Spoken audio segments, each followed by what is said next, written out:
Twin Tunnel Update.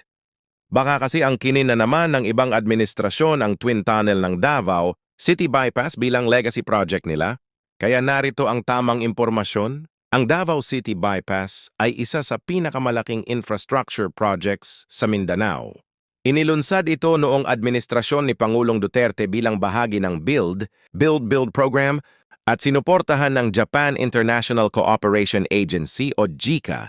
Sa puso ng proyektong ito makikita ang Twin Tube Mountain Tunnel, dalawang tunnel, northbound at southbound, bawat isa may habang 2.3 kilometro.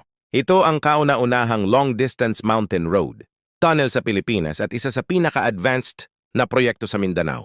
Sinimulan ang trabaho noong 2021 gamit ang modernong tunneling technology at nagbigay ito ng libo-libong trabaho sa konstruksyon. Kapag bukas na ang bypass, bababa ang biyahe mula Toril papuntang Panabo. Mula halos 2 oras, magiging mahigit 49 minuto na lang. Mas mabilis ang transportasyon ng produkto, mas mura, at mas maayos ang daloy ng trapiko sa Davao City.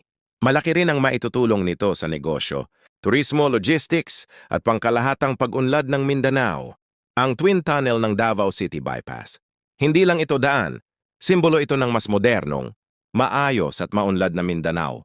Bagamat sinimulan noong administrasyon ni Duterte, patuloy ang pagpapatupad at pagkumpleto ng proyekto hanggang ngayon.